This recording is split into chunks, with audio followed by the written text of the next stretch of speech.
All right, we're here talking about Spirit of the North, which, as you can see, is a beautiful fox exploration game. I know the term walking simulator gets thrown around a lot, and every game that is called that is always so much more.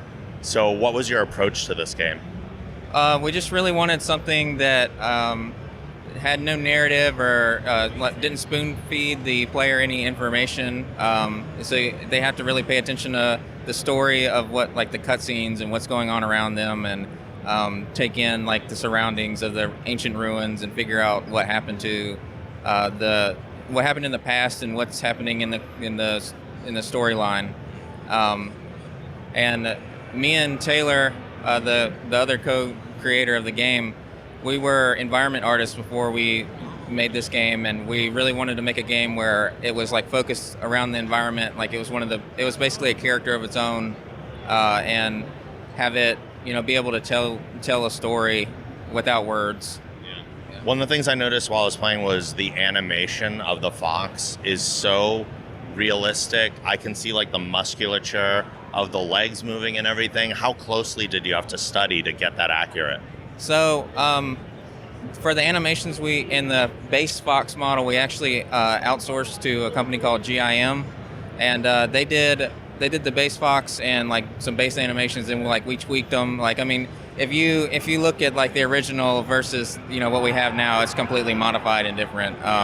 But we just did a lot of YouTube searches of foxes and like them walking around and jumping and stuff like that, and it was just a lot of polish. Like the polish phase for the game took way longer than we thought it would ever do, just to get all the animations to blend together and things seem right, and it took about a year to do all that kind of stuff, to polish and get most of the bugs out of the game and stuff like that. So, is there a particular reason you made the choice of a fox for this?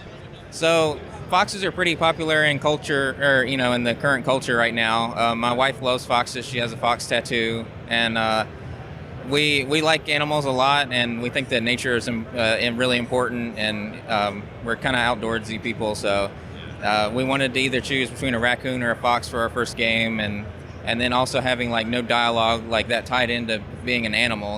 They don't talk, and we wanted it to be like grounded in the real world instead of like a really stylized animal game. How do you think about the pacing of a game? Because I notice when I'm playing, it's very calm, it's very relaxed. It's not rushing me through anything. Like when the fox gets out of the water, it takes its time to shake off the water, and I appreciate all those little touches. Yeah, we wanted to make it so that the player slowed down and like actually looked around and stuff, and that's why we have no like objective markers or anything like that.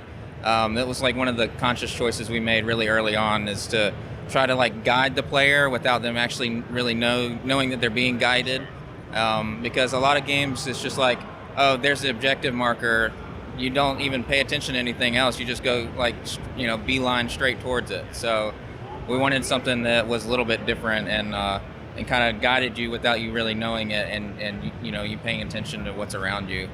Now, you said the game is out on PS4 now, but it's coming to Steam and Switch this year? Yeah.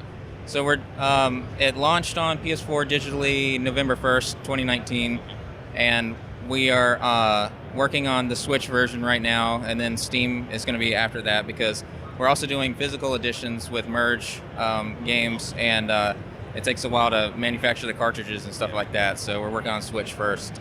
And we're doing a regular box copy, which just comes with the game, and then we're doing like a special edition that comes with it's like a certificate and the album, the original soundtrack, and some other things. So yeah, it's gonna be pretty cool. Awesome. And if people want more information on the game, where can they go to get it?